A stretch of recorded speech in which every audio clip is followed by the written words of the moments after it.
Okay, we're live. Hi, everyone. Hi, Oswaldo. Hi, Julia. I'm Hi Jamila Jamila, Brown. hi It's Julia. it's kind of weird not seeing people on the other side of the screen, like an actual Zoom call, like we were just talking about. But we're so glad that you're here with us. Thank you, Bethany. Thank you, Doris, for putting this all together, and for the invisible folks out in the crowd right now.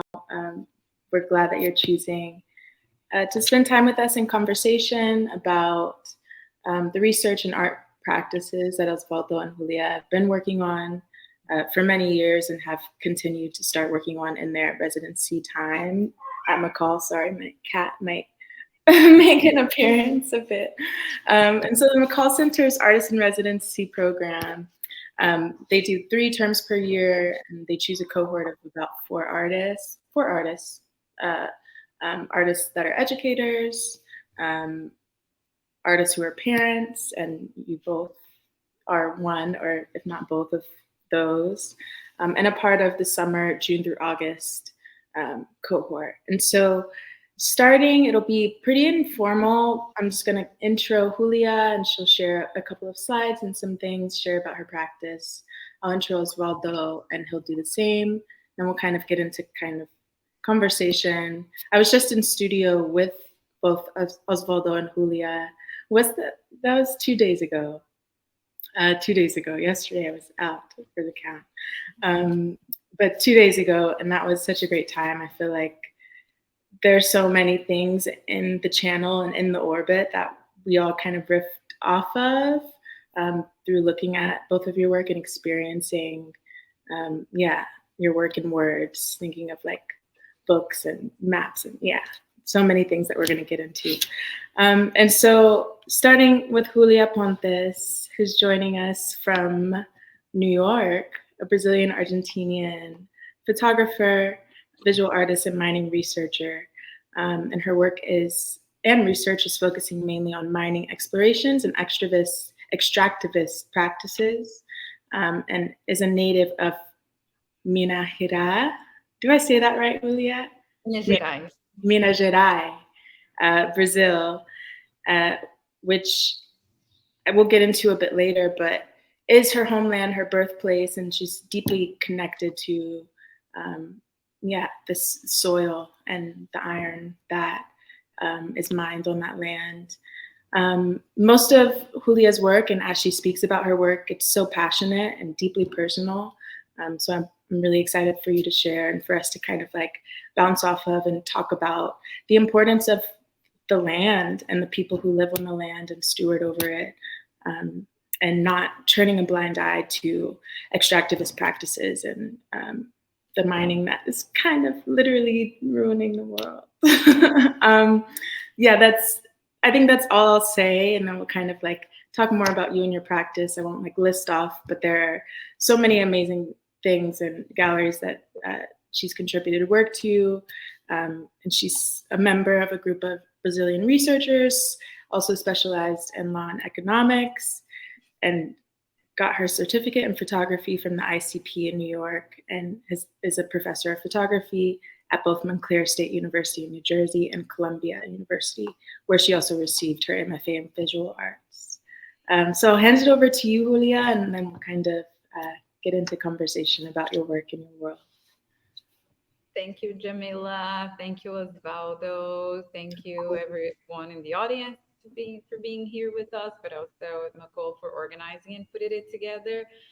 I feel that one thing that was when we were talking about like, oh, what we are going to do, right? Like the residency, as part of the residency, there's the commitment, right? Which is very nice to actually do something or give something back to the community that is so kindly receiving us.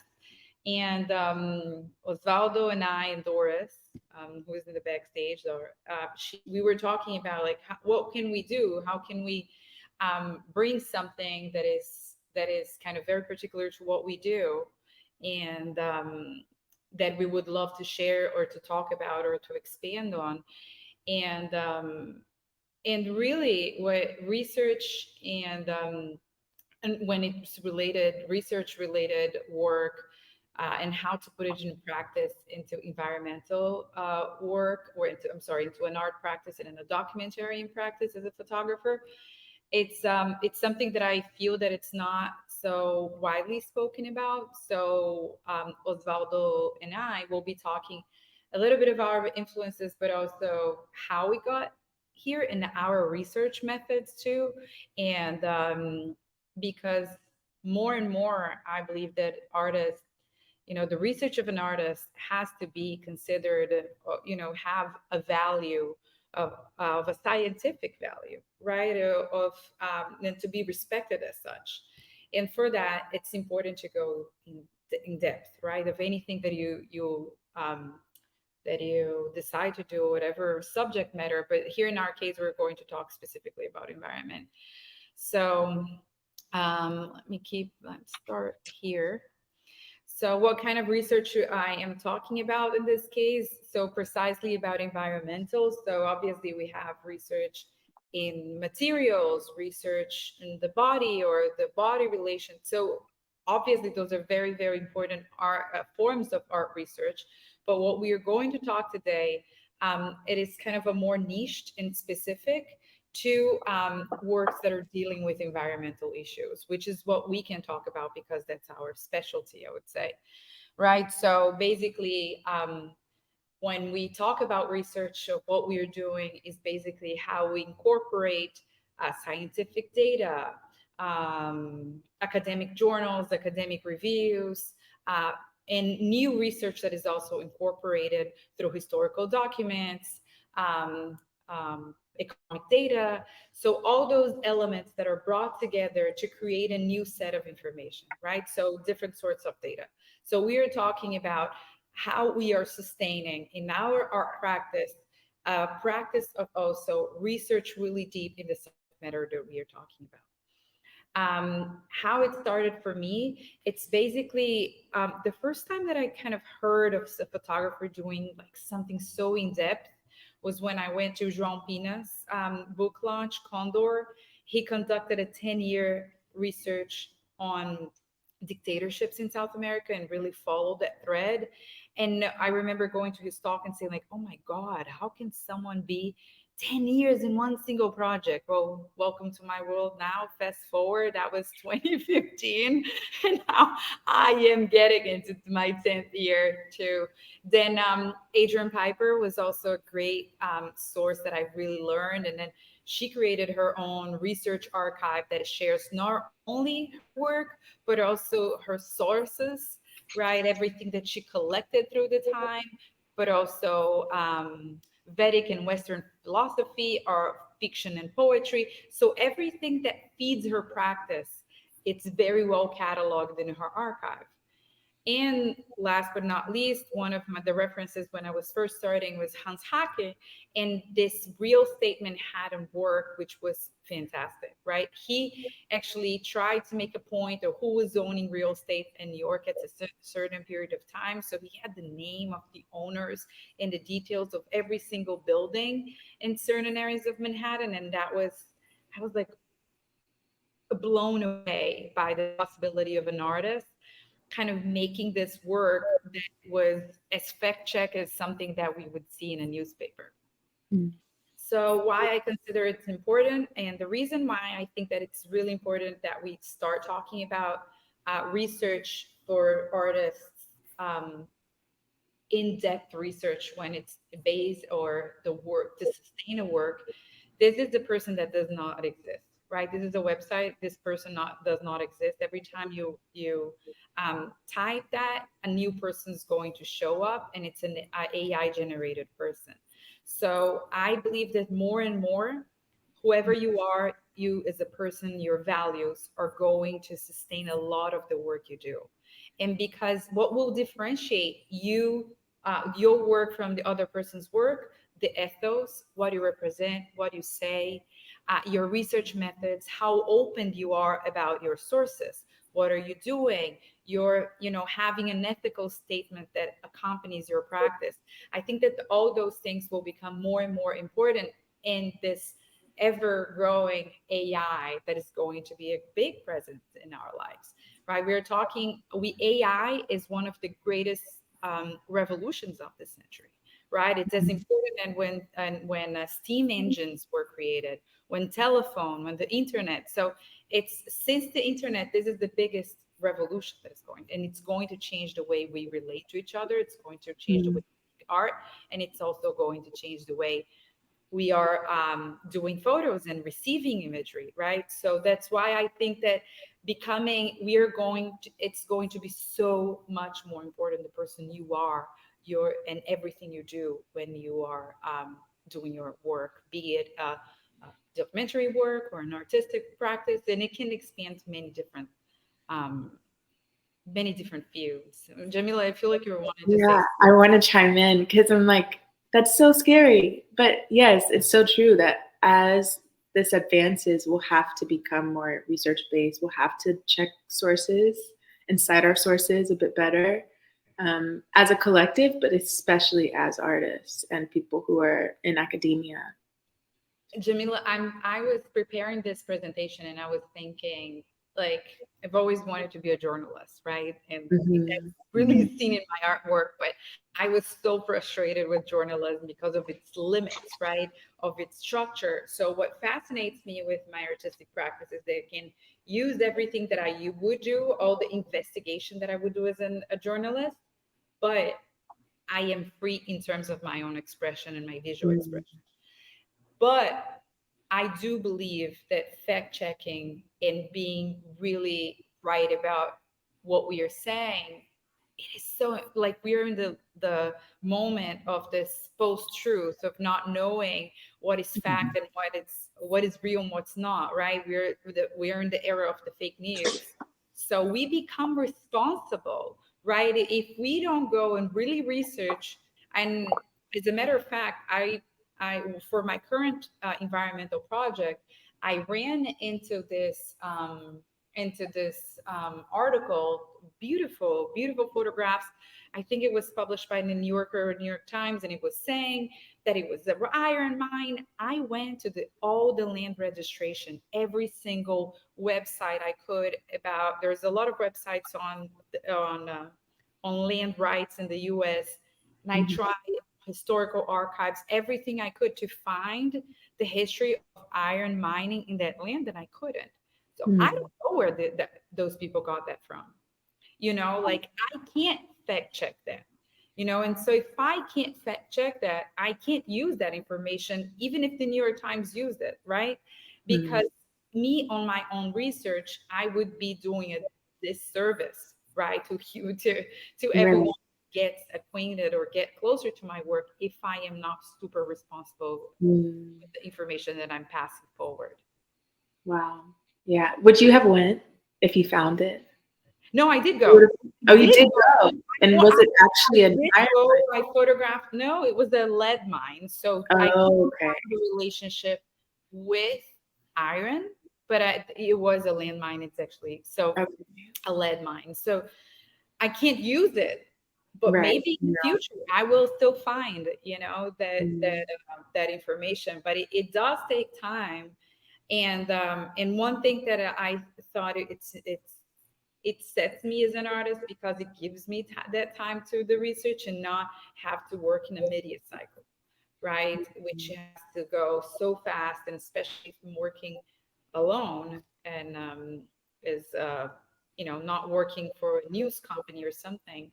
There's some sort of respect of the digestion that happens when you are able to conduct your research on ongoing terms that I find really. Yeah. And there's for the person who's going to be viewing the work or reading the research, there's a trust there because you're so passionate and dedicated. And it's not just on assignment, right? Like Yes. you are doing this research and keeping these records for a reason that's personal. And I guess that it's also something that says something, right? I'm so passionate about what I say that I realized with time, I made many mistakes when I was starting this. I was like, holy, I'm sorry, Mhm. but language, but it was just like, oh my God, I said something that is not true. And later on, I would find in my research, I was like, I've been defending this and it's not true.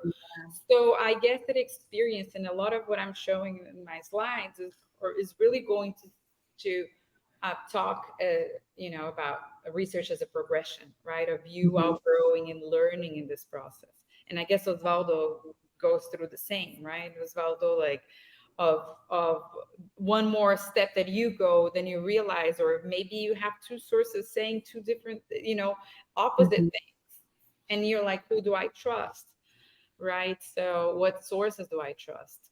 It's complicated. I feel that there is this huge responsibility when you're dispassionate, right? Because people just believe you. And mainly around photography, that it is, I think, so related to truth as an issue, as what it is, what you can actually photograph that is outside in the world, and how do you portray that. The point of view has a lot to do with that. So what you were mentioned with artificial intelligence, there's also these new challenges of that we are trained to believe in an image, and every time more and more it will be more easy to deceive people uh, through that message, not through that visual message. So it is very important. There is always an ethical question, no, about how do you portray a reality of what and which facts are you presenting, and they are always debatable. Also, like there is also points of view about those facts, which are. I mean, I'm interested also in those spaces that are not that clear, that can Mm. become more with erased boundaries, no? But the Like, question is there, I imagine, in the practice, no? mhm. Yeah, I think that you're saying something that is so true because, um, ever since the creation, I would say, right, of photography, there is this completely misunderstanding that photography portrays truth, right? But I honestly believe in a prismatic construction of Mhm. reality. So that's why people don't, it's an important conversation. Why do we need man, white woman, black woman, trans women, black trans man, and indigenous people talking about sometimes about the same subject matter, because each one Mm. will give their perspective. So if we have several kinds of points of view, we'll have a closer idea of what reality is, right? Mm. So it's we have to remember that a camera is a subtract of the reality that was chosen by the director, which is either the photographer or a director of a documentary, to show what he understands as that vision of truth, right? So but it is like if you're taking a picture with your phone, right, you are already kind of setting your reality to this rectangle, right? So I have Mhm. all this background behind me, but the reality I'm choosing to portray is this one. How can we possibly think that this is really what happened, right? Because there's so much more outside and inside a frame, right? There's so many decisions that were made. And in Mm. the history of photography, like you go to Sebastião Salgado, he used like super dramatic lenses, right? Like the Mhm. photojournalist lens is usually the 35 millimeters. And what does that mean for the regular audience? Well, you get your phone, you put it in the camera mode, and then, well, so if you put it in your camera mode, and then you have, if you go to this, to a lower kind of, no, we can't do this, but so if we show more, right? So this is a 35, Mm. it will distort people if you put anything here. So if I put my hand, it becomes this huge hand, right? So it's closer to what we would have on a phone from a distance, or from a, like, I think the phone has a 28 millimeter lens, right? Therefore, if you zoom, that's what you get with a telephoto lens, which is a way more focused, way less dramatic photo. So Mhm. photographers are trained to use that to convey a point of view of something. We go to To school for, produce, no? To yeah. produce that. So, and it's a Yeah. very, very important conversation that we often don't have. Yeah, and you're saying something, Julia. This was us 2 days ago. We're just like talking. We're so in it.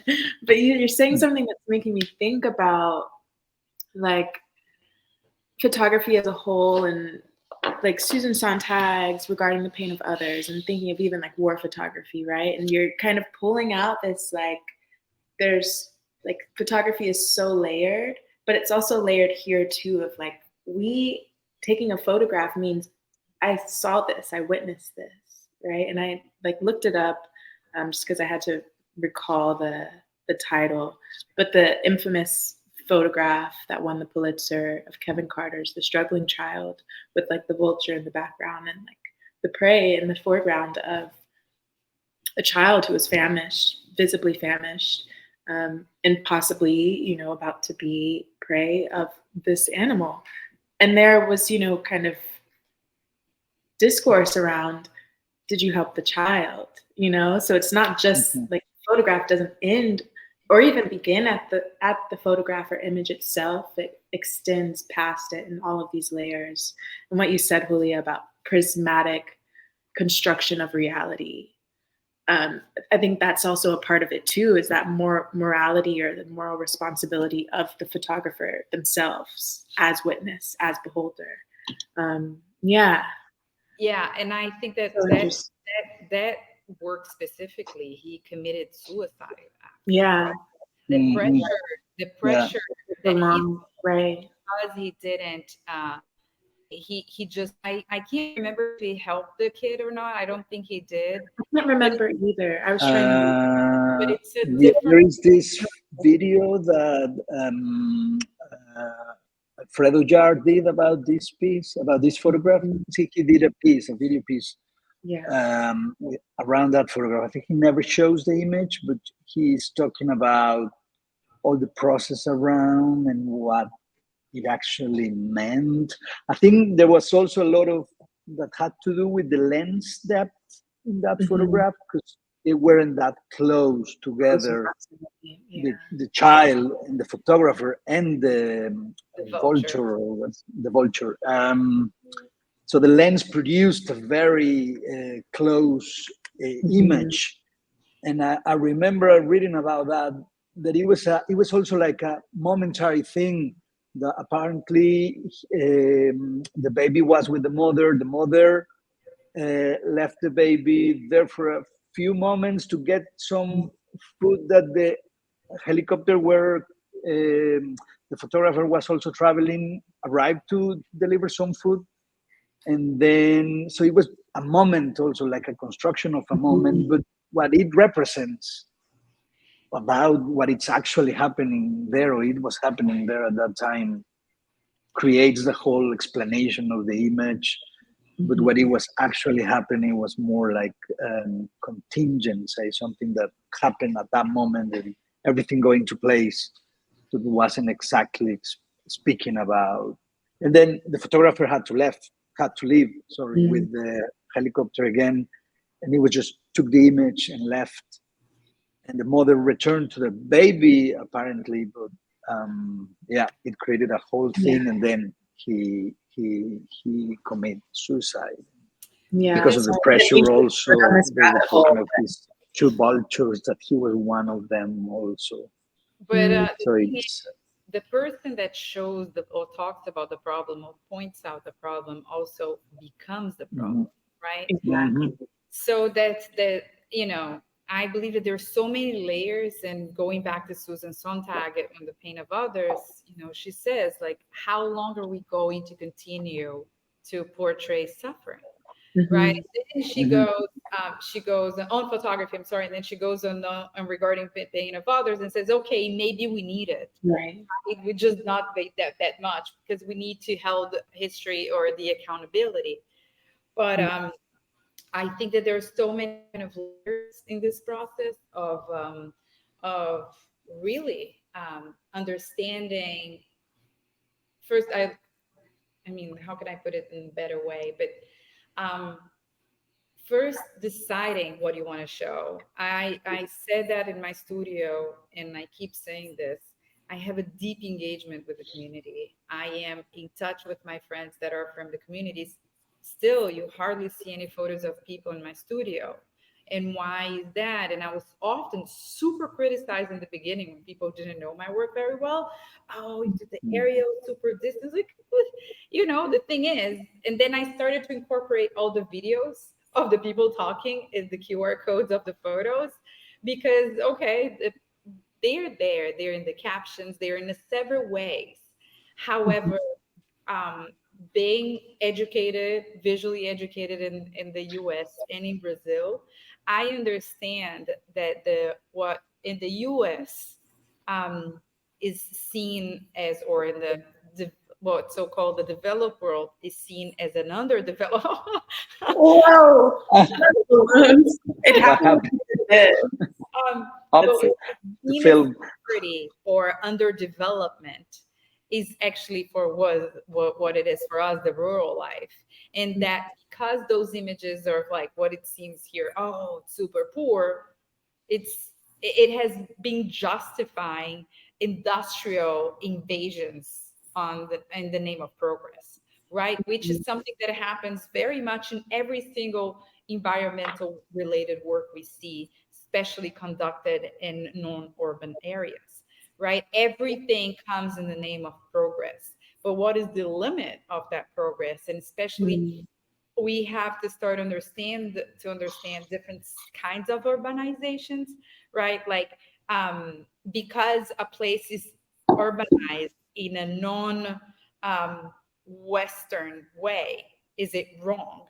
Right? If a city is not, or a development or a place is not made out of streets, blocks, a church, is it, or because it doesn't have asphalt, does it make it less developed? What are our standards and our measurements for development, right? So, and because I'm not going to change visual literacy, right? So what I can be is responsible for the imagery I put in the world. And so being super critical and having that in consideration, I really think before I put some images out there, am I reinforcing stereotypes of poverty, of how people are seen in Brazil? Am I reinforcing stereotypes of how Black people are seen in Brazil? Now currently I'm facing a huge challenge, which is about miners, right? Artisanal miners. In my home state, artisanal miners have been there for 320 years. Like we come, mining in my home state started together with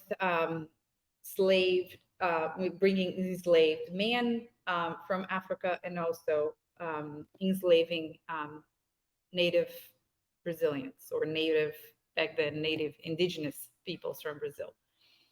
So when you were talking about artisanal mining in my home state, I am talking about a tricentennial activity that people rely when they don't have what to eat in their table, right? But then now, when you see the images of the Amazon rainforest with all the illegal miners, so I try to make, and I reach out to the institutions that are talking and researching this. I was like, you really need to change the way you are referring to these people, because you are again criminalizing Black people.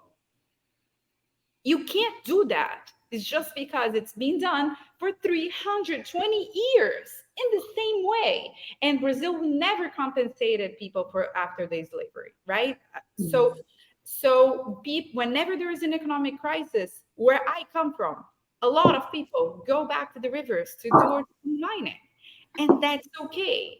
But because all this media cycle is actually criminalizing, because of the Amazon, which is super far from where I live, then people become criminalized. So that's why I think that, there is this responsibility that exceeds artists or journalists, that it has to be, and even academics. And I feel that it's kind of our job too, to try to create those dialogues and to also twist that narrative, right? So I decided, okay, I'm going to do a film, and I'm going to include the perspective of the artisanal miners. That's my way of letting their voice be heard. I'm not giving voice to anyone. They already have their voices, right? So it is just me allowing what their message to go to a wider audience, that it's not, because, unfortunately, this is an area with a small population, right? Or a population that does not have access to wider media. So, having all those things, and I'm not sure if we're diverting too much, but I think that there's so much responsibility when it comes to what we show, what we do. And if you decide to go like really deep into one subject matter, it comes with responsibilities, right? The recognition comes with responsibilities. And it's not a small one. It just becomes harder as it goes. Thank you for that, Julia. Yeah, I didn't mean for us to go into like a whole nother. I mean, it's all important. We're just in the channel, right? And Yeah. what comes Part up of the is same maybe what we should ideas. talk about. But I will ask for the McColl team just to put the presentation back Slides. on. I'll skip some slides. But so the reason why I'm talking, what am I talking? Like I feel like it's just this place where I'm coming from. It's Minas Gerais that it's highlighted. And when you see the Amazon, we're pretty far, right? Like the Amazon is here in the northwest part of Brazil, so that's how far in distance we are. So what I thought is just like sharing a little bit how my research process goes, and I'll go super fast. But basically, I was always relying on airplanes to go back home. So I started to see how much my landscape had changed. And I used a map that was generated by our public university, which is an amazing research center on all the environmental conflicts. And they created this map. So I filtered that map to see the conflicts that were interesting for me. And then that's how I started traveling to those places, understanding them, making those photos. This is the image that is currently at the exhibit at McColl. But I understood that when I first flew and had only this map, I had no idea. It was almost like flying on the blind. So I started to really upgrade my system of research with satellite images. So I would deeply research each place before I would fly above. And in that way, it allowed me to start recognizing the places before. I decided to take mining engineering classes and audit, so I could understand the process. I could understand the mechanics. I would understand how a tailings dam, which is the waste dam of a mine, work.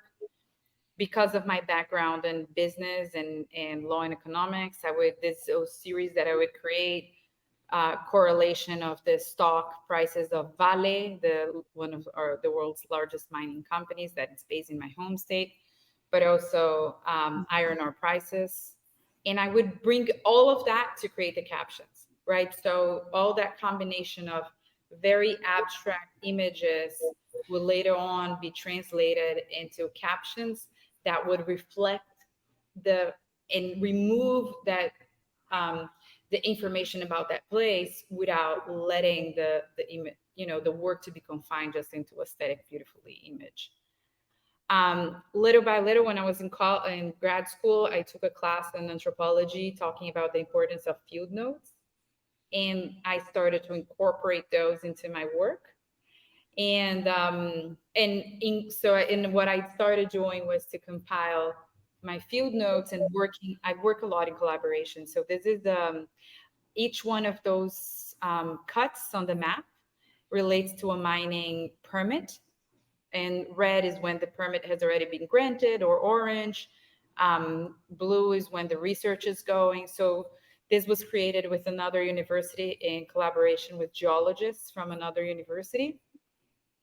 And then I started translating it with my own notes, right? As an artist, I would remove that, take that collaboration and take my field notes how I could. So if I was there, I would just like take a screenshot and then say like, oh, there's a wall. I started to include maps from expanding, right? So going really deep into the maps. Those are USGS maps that were created. And then I ended up with this project, which are the atlas. So each one of my images, I would compare in the satellites. I would know the the license, what is being mined, putting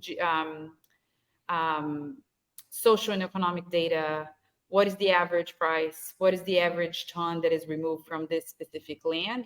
And I would compare the exact image to the satellite view, and then I would get the how wide this was and the how many. So this is 107 feet tall, and the approximate area of this photo. And then I would also incorporate that same system of geolocations to my own explorations, and started to collect all those rocks and specimens from the areas, and mostly because a lot of the areas where I would visit would no longer exist after a short period of time, creating all these notes and these measuring ways to have an idea where they came from, but also not really wanting to share where they came from with, like, making it public. So each one of the descriptions is kind of more a description of that a local would know. So not disclosing the information, and incorporating historical maps. This is a letter of the establishment of some places and the colonial Portuguese influence, and how land was given to mine historically, and historical images of those places that obviously do not exist anymore. So everything, can we go to the second presentation, please? So everything, like all that condensed, those layers of research were being accumulated and made into, let me just see if they are going to put the second part of it. So intense.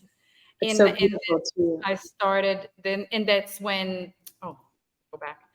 I also decided that I would include more and more of the people, right? So how can I, in talking about what we were saying before, how can I include the people without really putting people in a way, or having the possibility of them telling from their point of view? So this is the archive of one resident. And so I feel that he's collaborating in the work somehow, because, this is the image he's showing, how the mining company workers just across his house wall. And the ritual of doing the field notes, and really becoming something that it's more than anything, became something really important to me. And then I expanded that into the studio, right? So when I was in my graduate studies, that was when everything kind of came to the walls, the maps, the notes, the research, the many pages of legal documents, and everything, for me to start to make sense of them. And then I started to grow the maps, right? Trying to, like, oh, this person, no, but who lives there, and what is the license? So putting all that information, and the rocks, and the value of the land, and everything that is declared, international investors. And this is the process of decompressing the map, right? So it all starts with one place, and it goes and expands until what's now at McColl, becoming this expanded cartography project, where I'm really trying to decompress the history, people, land rights into a wider perspective, instead of just compressed cartographic, because I feel it becomes so impersonal that it loses a lot of its specificity, I would say, right? And then it's easier to mine, or to extract, or to violate a landscape that you have no relationship to, right? A landscape where you don't know the people, a landscape that you don't love. So for me, a lot of this is becoming in love with the land, and I try to translate it into those maps, with the people, with their stories. This is me going back into the macro and micro, and experimenting with the microscopic view, right? You seeing me from looking from above. Now I'm going really deep into that, and mixing blood. What makes iron, the blood red, is the iron. So making those connections, and really kind of trying to connect everything. And So it goes layer by layer, right? It expanded, it started from something and it's now expanding so much. And I thought it was interesting to show how it goes and I wanted to end with this slide because it talks a lot about our notion of progress. I will later on, if we have time, I will show some of my sources, and I rather hear Oswaldo, then we can go back and like go say, what are the techniques I use, who do I rely on, and so on and so forth. But for now, I think I'll just finish here, leaving this thought of what is our notion of progress, right? The postcard like this that you would send to your family saying, oh, I'm visiting Birmingham, right? And this was nice. You would send good news to your family with something like that. Beautiful. Oswaldo is up, but so beautiful, Júlia.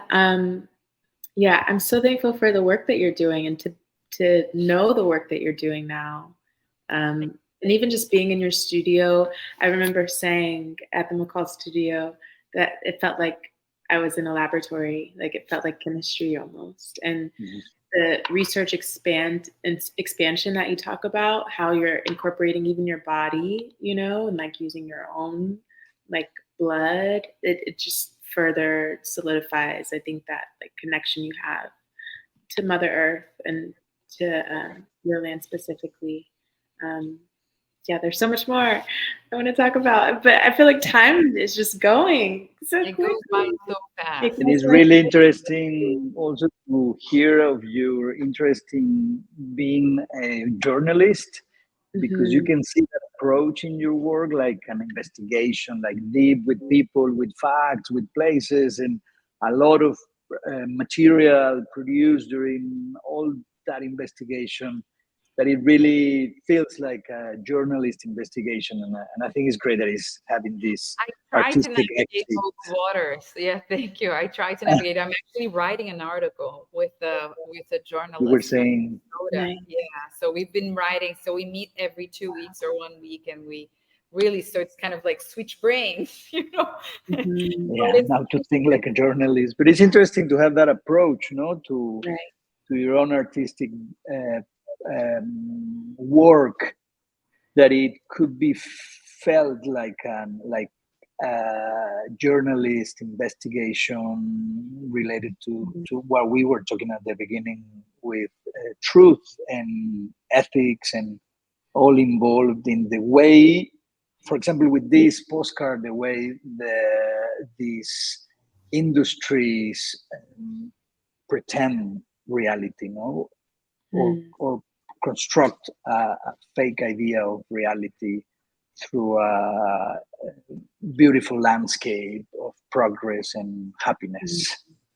Yeah, like through this fantasy or like this fantastical landscape of like, the postcards that you've collected, Júlia, of the mines. And then on the back, we were in the studio and kind of reading through some of the words. And some were just like, yeah, on vacation, da da da. Others, in that one specifically, she wrote, everyone is getting sick here. Yeah, because of that, the poisoning and the contamination of the land. So yeah, the fact that you're kind of extracting those histories that are, a part of the landscape of extractivism in a harmful way. It's like you're doing, like a balancing of scales almost is happening in the work that you're doing and sharing. Okay, Oswaldo Ruiz, born in Monterrey, Mexico, still a Mexico City resident. I hope to maybe visit you there one day. Yes, you have to. And so Oswaldo studied architecture, graduated as an architect, and then shifted over and went into photography, working mainly in photography, video, and installation. You've had multiple solo exhibitions worldwide, and many group shows, been featured in many group shows. You were an assistant to Graciela Iturbide, who we're working with at the Mint, with Edwards. And so that's a beautiful kind of connection. And Graciela Iturbide is an incredible photographer. And so I'm going to ask a couple of questions there too. We're working mainly in photography, video, and installations. Your work is featured in many public and private collections, and you're serving as the director of the continuing program in photography at the film school Cine in Mexico City. Also got your MFA from Central San Martin's College in London. I'm just like in awe by your work too, and then how your projects and bodies of work are building upon the other. They're really subtle connections that we were kind of specifying and pointing out in studio, but I'm super excited to hear you expand more about your research and all that you're getting into. I'll just give it over to you. Thank you very much, Jamila. It's really great to be in conversation with you and with Júlia. We have been already, will be like the third conversation we have had. Well, with the one before our initial presentation will be the fourth. And it's been really powerful, all these ideas shared and the echo that one finds in thinking about these subjects and talking about these ideas through or in and out art, and how it affects many other realms, like health or taking care of oneself or environment or just history and memory around a place, which are also things that are very important for me in my work. I was thinking a lot about the subject matter, that it was mainly an idea of Júlia, and I kind of jumped in her subject in her presentation, and I was really happy to share with her and with you, Jamila, this talk. But I was thinking how I will confess at the beginning that probably investigation and research, it's complicated subject matter to me, in the way that I tend to get lost at some point when I'm trying to do an investigation, and I start to mix some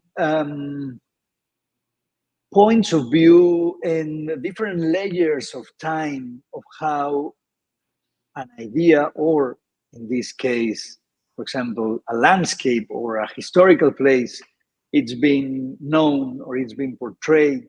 So then what I've been very interested in, that it's happening also in my work, is linking those layers of time on a space or about a space or a landscape, and how time helps us to change our perception of things, or how time has shaped our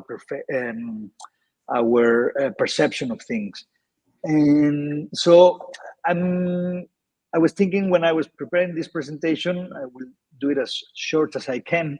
Maybe there are too many images, as we always put. Never too more many images than we need. But I was thinking, in what links these three projects, it's, I think, about memory. They are, the three of them, somehow related to that subject. And I think that's also for photography very important, because it's what it is about. One will want to ask, what are images made of? Like what one could say, silver gelatin in the past, probably digital processes at the moment. But more than that, what it feels really an image, probably it's memory, and the way that we put memory in it, and we read memory out of it. And so that will be also like an idea, like if we can produce images without memory, or are all images made out of memories? So memory is somehow very important, even not being the direct subject matter. This project is called mnemonic matter, and it's more has to do with the memory about a territory. In this case, it's a neighborhood in Mexico City, one of the first neighborhoods that went out of the city center at the beginning of the 20th century. So it was actually a country neighborhood. People will go there to have their country houses outside of the city, where now, if you see it, it's just in the middle of the city, right in next to the city center. And the city has grown, Mexico City has grown so much that it will be just so centrical, this one. But yet it has a lot of story and a lot that has to do with those layers. And one of those things that I found doing these walks that also I've been using as a way of research, like in a more like a research of field, that you go and walk and have a perception of things, speak to the people from the place, from the neighborhood, see their activities, rituals, and dynamics of everyday life. And so the presence of this science, which is very polemical, consider pseudoscience, but I don't want to get into that. So the project is not about that actually, but it's about what was that at a present time in the 19th century when this neighborhood was being created. So the presence of homeopathy in the neighborhood became very important also for historical issues, because of one of the presidents of the country that was cured by a group of homeopathic medicines. And more than thinking if it is a science in itself or not, it is true that it cures you or not, there's a whole debate, a very long debate that arrives actually to our present time with Luc Montaigne's a Nobel Prize of Medicine, that he was one of the discoverers of HIV virus. And he, at the end of his life, was very interested in homeopathy as a process of studying the way water could hold some memory of the substances near with. Anyways, just that's to point out like the polemic or the polemical around the subject matter. But so I was seeing about all these pharmacies in this neighborhood, how they were keeping the records of all what they were producing. And it was interesting to think about that time, how what we know medicine for our time has departed from this, not specifically this science, but departed from a different approach to the idea of the body itself. So this science in the 19th century, invented in Germany, was very noble to the body, was very soft, let's say, in a way, for the very savageous procedures that were taking place during the 19th century. So this was a way of treating more gently the body in a way. Obviously, one would think probably because the substance, it wasn't powerful enough to damage the body, etc. But what I found, it was this group of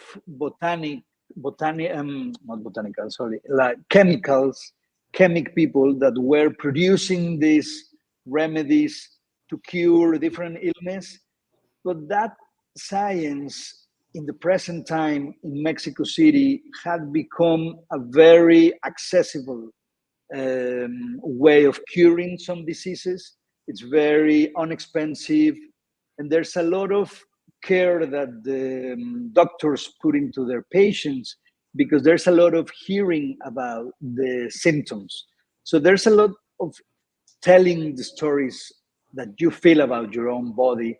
And I was interested in talking to people that were interested in using this medicine for curing their bodies, and to ask them what they wanted to cure. And so part of that research also had to do with investigating about water, investigating about the protocol of Samuel Hahnemann, who is the person who invented homeopathic medicine in the 19th century. So we created a publication. I mean, all of this is in Spanish, but to speak it quickly, this is the protocol of study of what he was inventing. And then also just the idea of matter and memory in the work of this French philosopher Henri Bergson, and how he speaks about memory in a very different way of what we are used to hear, mainly about the idea of duration and how something that endures is what it's proposing, the idea of the self as the one that remains in that duration. So the idea of memory is something that has to do a lot with time in relation to the body. And the idea that was very important for this, that linked to the other project that I will quick jump into, that is taking care of oneself. So this is based on a seminar on the late work of Michel Foucault, who was already ill and about to die. He died 2 years after this seminar. And he was very interested in giving the idea to the audience, to the students, of how one can get to an older age in a sound way. So it's all a philosophical treaty of looking after oneself as a way of resistance against the system or facing the system. So it's all somehow involved in these images. These images were taken of the substances, the objects, or the matters that the people that were from the neighborhood and were interested in working in the project together, we were having weekly meetings, researching together about the history of this science. And then they were telling their story of what they wanted to tell about what they wanted to cure in their own bodies. And so I was taking photographs of the object they brought, and then we were doing the whole procedure to take a little bit of the substance and then dilute it to a very high extent in water and create a remedy, which is in this part. We created this cabinet and put all the remedies, because the idea of homeopathy is that it cures you with the same thing that is making you ill.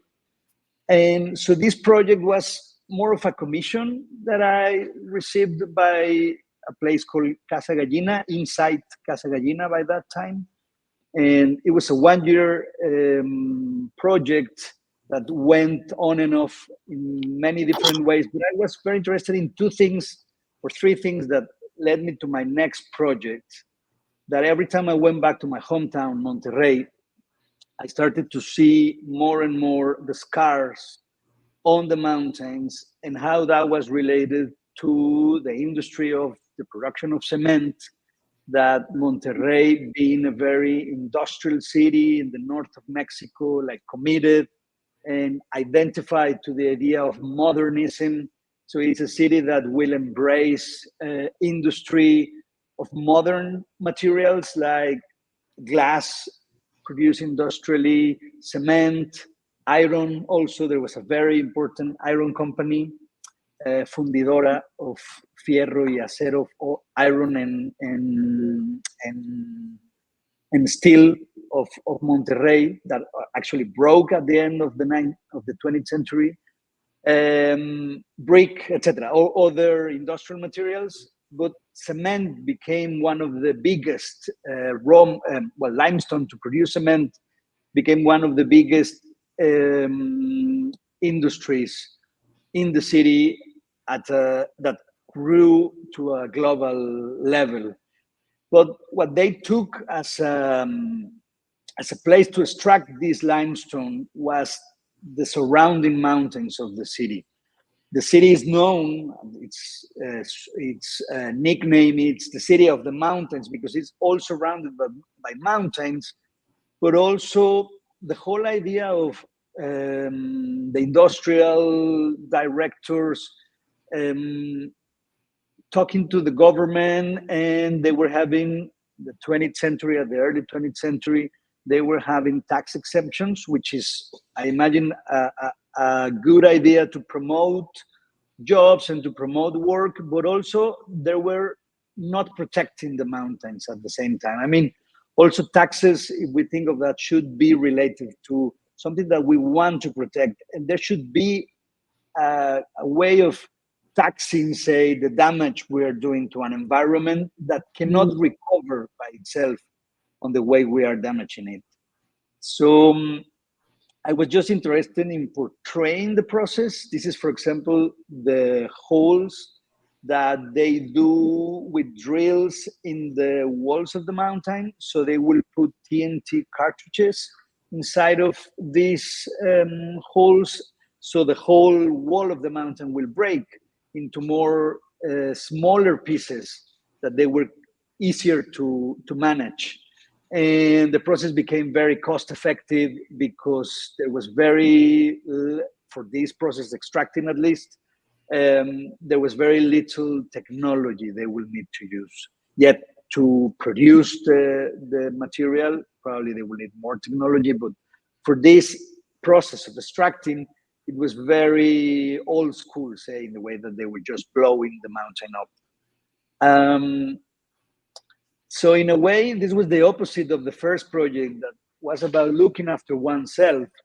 But I was thinking also in how we are faced with the idea that we cannot change this process. Like, for example, with what Julia was saying about all the people living as, one will say, victims of the process and how they get health problems because of what they breathe, the water that they drink, just the substance of the soil that is in contact with their skin. So there is a way how I was working with this curator, with Ariadna Ramonetti, and she was investigating another part of a similar process in the center of Mexico. And then we were together working about this idea, and she brought this concept to the project that was necropaisaje in Spanish, which will be like death landscape, like a landscape of death that produces a cycle of death, first starting to kill some of the environment and then extending to the animals living and the plants living in the area, and also to the humans obviously living in the area. A comment, because necro is also used in English. So you can say like it would be the necro landscape. Necro landscape, no? Related to right. Achilles,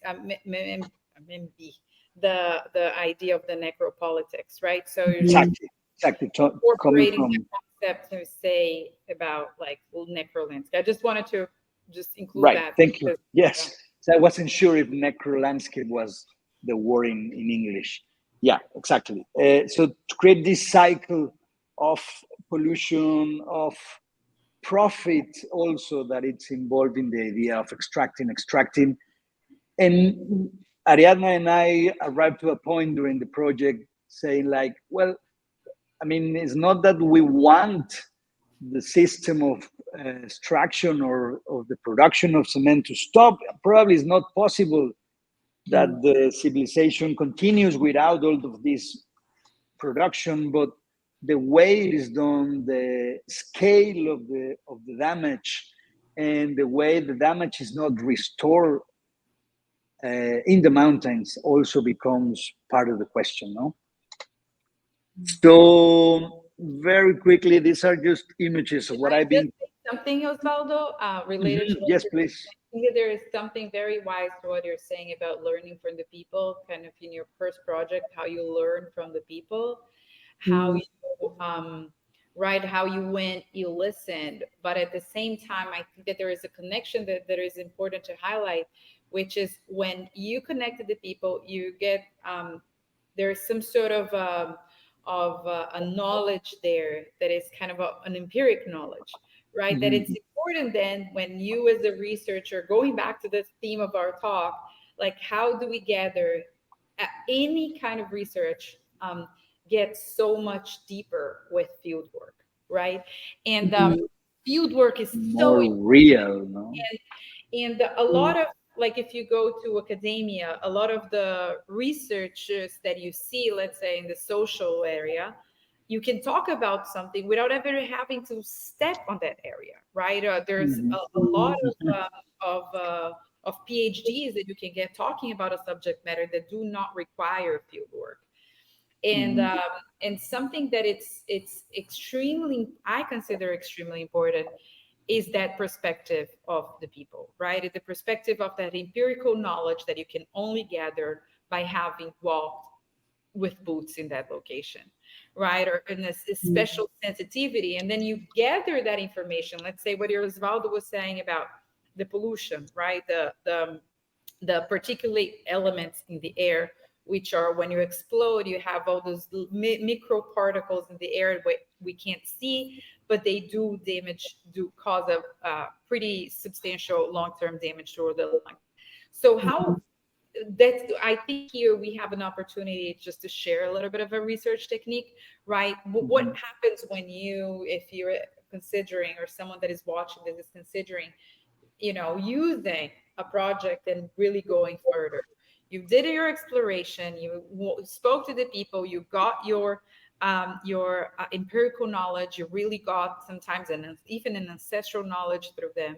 And then you can also go through, are there scientists working here in the area? Have they mapped, is the government mapping the level of respiratory diseases in the area? So in that way, you can back that information with substantial knowledge that will ensure that your project, like if you have any issues, or if you were ever requested, or you're ever asked to be in a panel, you have numbers, right? You have like 55% of the population had suffer from bronchitis, or kids. And so bringing that into the work, it's so important, because it's what, for me at least, brings the artwork to the next level when you're dealing with practice, right? When you have a practice that is talking about an issue it's very graspable. I don't even know if that word exists, right? But that idea of having something, an issue, you see that. And if that data doesn't exist, like, maybe you partner, right? Maybe you go to a local university, maybe you find someone, say, do you want to partner up to gather that information? Is there some way? And then, some people will get that information easier just because maybe they're already researching health related issues, right? So, and it's so important to join forces. There's so little resource for artists that are doing social practice. So if you don't partner up, chances are you will get stuck at some point in your research. You will stumble on the fact that, like me, I'm a mother, your child is born, or you got sick, or whatever, something happened in your life that will stop your research. So for me, working with partners has always allowed me to kind of go a step further with limited resources, right? And sharing that knowledge together. So I just wanted to use Oswaldo, which I think it's a great example, when you merge, right, like local knowledge with some scientific knowledge, and you make something that it's really powerful, combining both of them. Because you have like a more realistic appreciation of the phenomena, just seeing what they are telling you, the stories, also to hear the stories, like what are they talking about. That's why since I was a child, I was living very near all of these areas that I was photographing in the past years, but I never went in. I never went actually to talk to the people. I remember, I went there and I said, well, I'm just going to get in and start talking to the people, because many of these neighborhoods, this is called the hill El Topo Chico, which is like the small mall will be, or topo has to do also with topographic, so like the place. And it's where the water that is now, this mineral water that is now so fashionable at the moment, is extracted from also. So this is a hill that is been a subject of extraction for its limestone and for its water to a very high extent, to a very high level.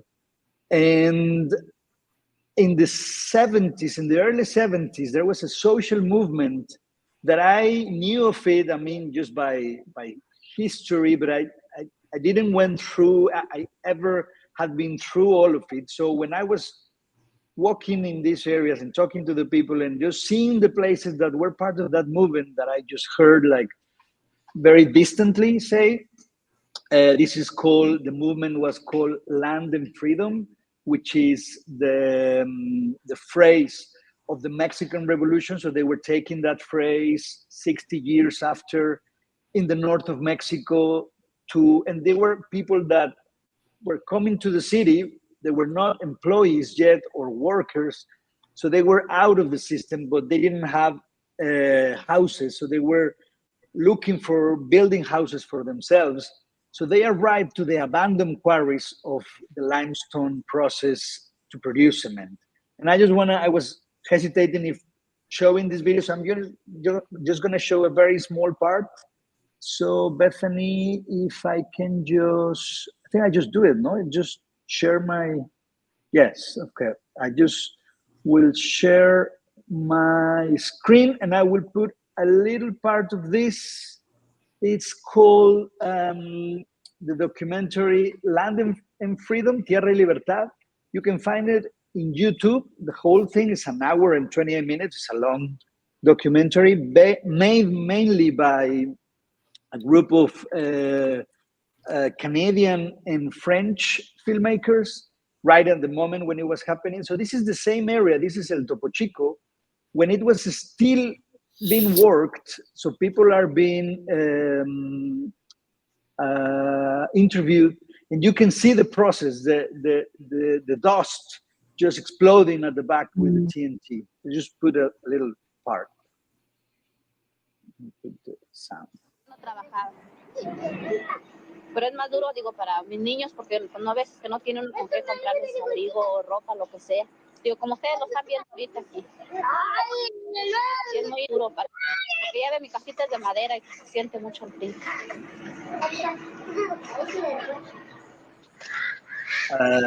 I'm gonna just go back a little bit. So there is. Aquí.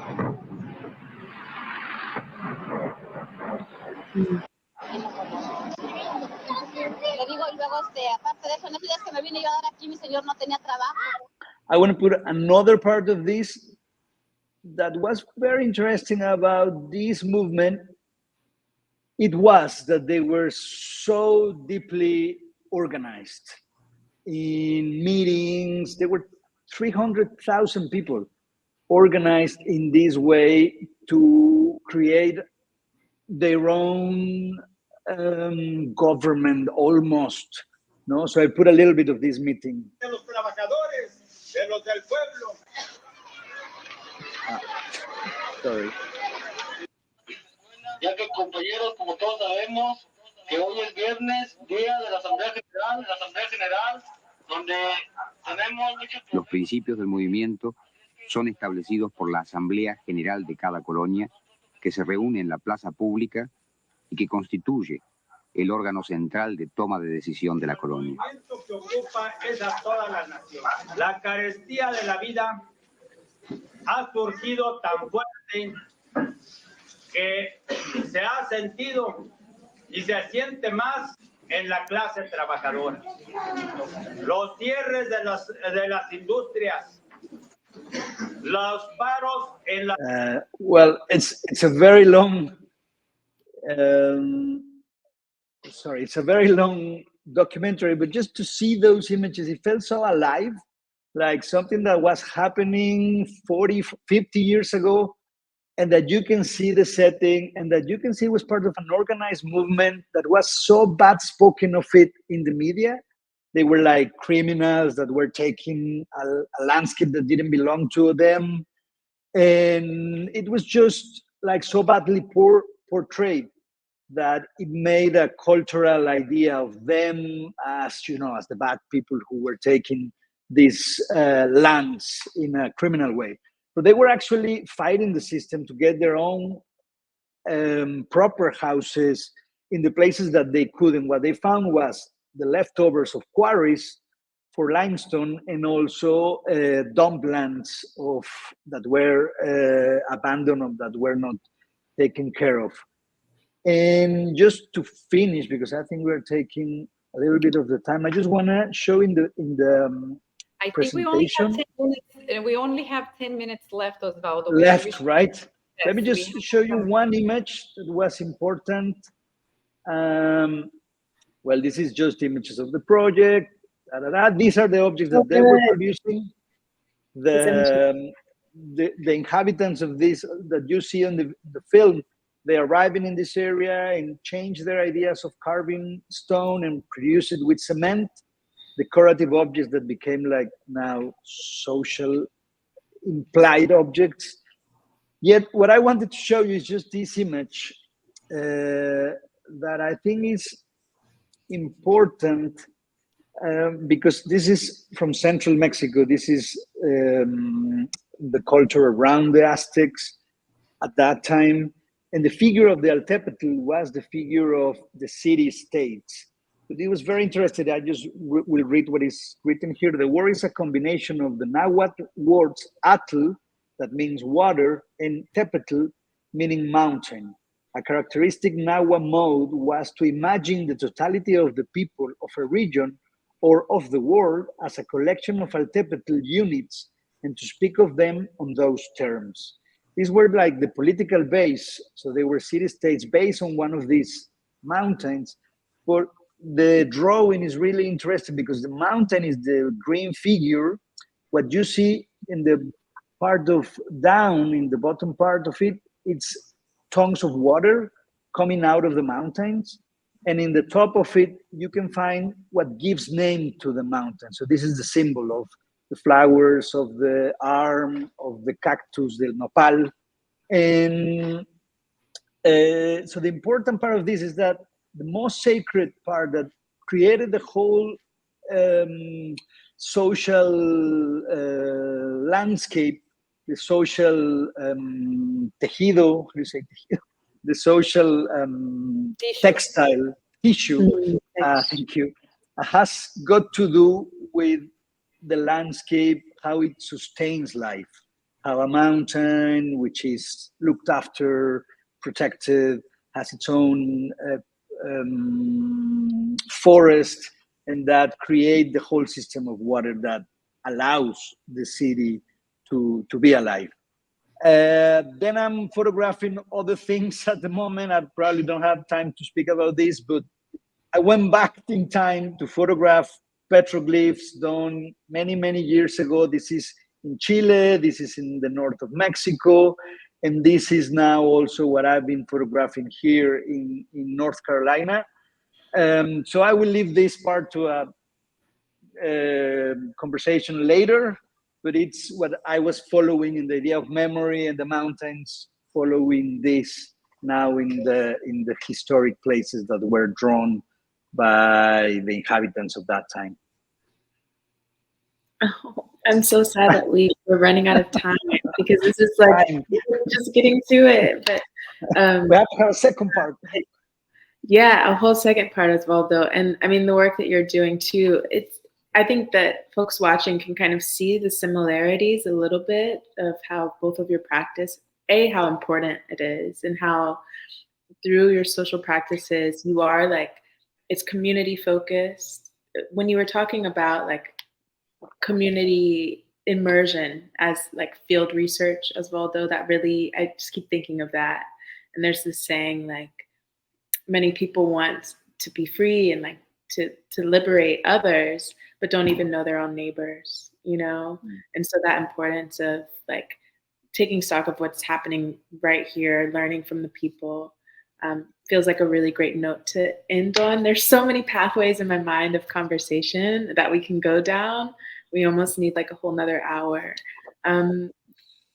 If there were any questions, I can't see people, but if there were any questions, put them in the chat, please. I know we have. There's a comment, Jamila. Okay. where you have on the side, like where it's private chat, there are comments. So Yeah, I don't see questions just yet, but if you do have questions, please do put them there. I would, even if it's at least one question from right, my yes. we can talk. We can like talk I for think the there's last 5 one minutes. thing, Jamila, that it's Yeah.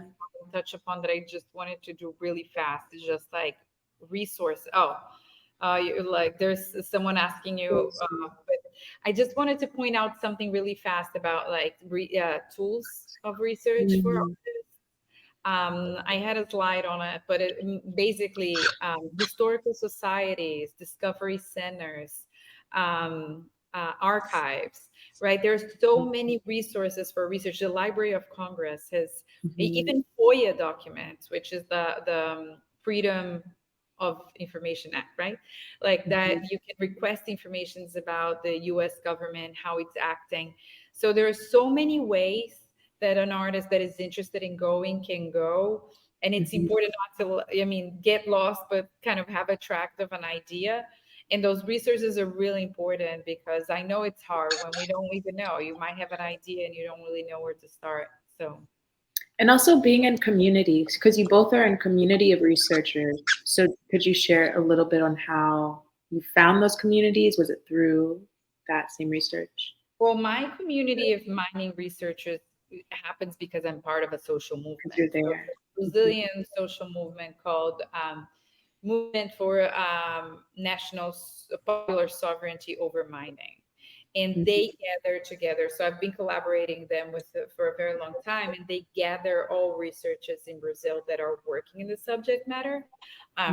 So it's kind of like, and we find our peers, right? There are people working all over Brazil. So I became one of my closest friends today is a researcher that I met through that network, and we had several meetings. So, and we worked together, then we did a bunch of field work together. But so in that way, right, we kind of found each other.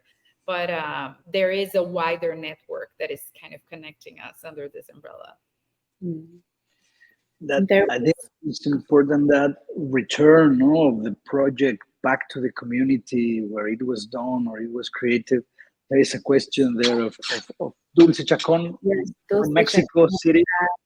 She said, where this your next exhibition is going to be? And actually, there's an idea of, well, there's this exhibition in Monterrey where I will show the project more complete so for the same people of the city in the museum Marco, as it's called. And I think that's also very important. And that's when you see actually the reaction of the people and what do they think when it actually it's activated, in a way.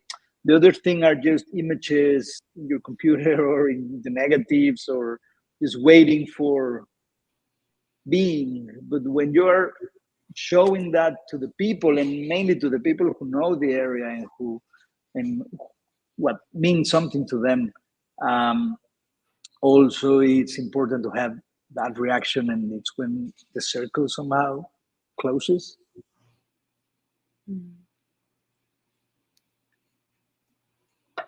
Beautiful. Were there any other questions? I think we're almost at time.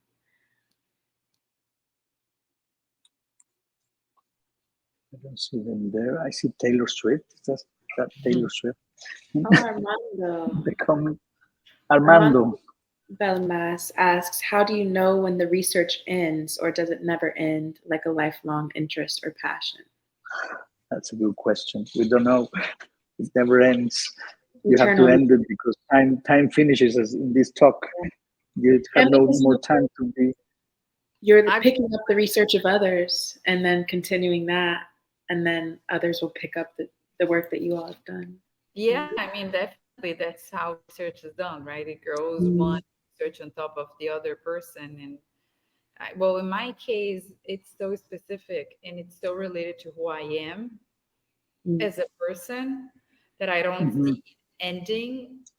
So what I'm trying to think of, it's like mostly cycles, right? So there's a cycle where my body's involved. Now it's kind of a cycle of motherhood where my daughter is involved, where my blood is involved, where I'm thinking about Mhm. about it, or I'm thinking about the environment between us, what divides, and but it's always like different aspects of the same thing, right? Or different outlets or different ways of communicate the same exact issue. So I think that for me, I don't see it so hard. I wish I could make another choice. It's almost like the subject matter chose me. I can't, I can't help it. It's really, in my case, I really can't help it. I'm really Yeah. connected to my landscape. I'm really connected to nature, and I create these new bonds with the U.S. And I'm like, oh my God, So I felt like I'm so. There's a quote that it's not exactly that, but that has of George O'Keefe, that it's like you have to see America, feel America, um, see America, um, see America, feel America, love America, and then make work, right? And that's exactly what I felt in my case. Like I feel, and again, going back, right? You can't, for me, you can't love what you don't know in a way. At least, we can question faith, right? That's another thing. But so getting to know the environment really just makes me connect to it more and more. Mm. So it's merging and morphing, right? I'm going out of my landscape, I'm going, getting to know this other landscape, knowing, falling in love with it. So the research just keeps going into different forms, shapes and forms, but with the same essence. But also, it's interesting how it might be the same subject matter, but as you are changing, the approaching is changing also. So you will see how other parts of the same projects are important for you as you are advancing with that project, because you are changing also during the time of doing something, and you feel like you pass on some ideas, and suddenly you take other ideas because they are related to your life around, no, and to the questions you make for yourself and for your surroundings and for the people you love. And so those questions become like, it could be the same question, but it will be, there will be different ways of answer to those questions Mm, through what you work on. I love that. And it is kind of a thought of, as you're processing, maybe you're making work that it won't make sense until like a decade later, right? And then Totally, it comes totally. again. Yeah. Wow. Well, Yeah. I'm honored to talk to you all for the fourth time. Thank you. Hopefully many more talks in the future. Oswaldo, Julia, it's been a pleasure. Thank you again to the McColl Center. Thank you to all of the invisible faces out there watching us. We so appreciate you, and we hope that you kind of took away a morsel of something from this conversation. I'm sure that you did. It's been super rich. Yeah, thank you again. Thank you. Thank You you as very well, much, Jamila. Julia. Thank you. Yeah. Jamila is really, Thank you, everyone. really strong Um, to talk about this. you wanted McColl Center, and I was so further. Yeah. So Yes, thank you very much to McColl Center for, well, all this opportunity with the residency, an amazing place, an amazing community also around art. And is To there have something this talk on the horizon that everyone should look out for upcoming next up? yeah, I'm not well, sure all programming or anything too. oh, you mean about the McColl Center? Mm-hmm. We're wrapping up our residency this week. finishing our residency. Yeah. So we'll be still Went being quick. but until next week. So I only have good things in them. I have a heart filled with gratitude. Yay. Will there be a last like open studio? American Honey opening August 10th. And I'm not sure. Is there another open studio? Just No, because It's planned that we can but open everyone our is open to studios. the open hours of when McColl is open. You're always welcome to come and Yeah. talk. Well, that's we good to know. always have our door open so people Yeah. can just pop in and we can discuss and talk. That's know each That's other. great to know. So folks listening, if you haven't already, stop by the studio. Yeah, Friday and Saturday this week. While the artists are still there, please do stop by. Thank you again, Júlia. Thank you again, Oswaldo. Thank you very much. Thank you to everyone For this. listening. It was a pleasure being with you tonight. Have a good one. Big pleasure.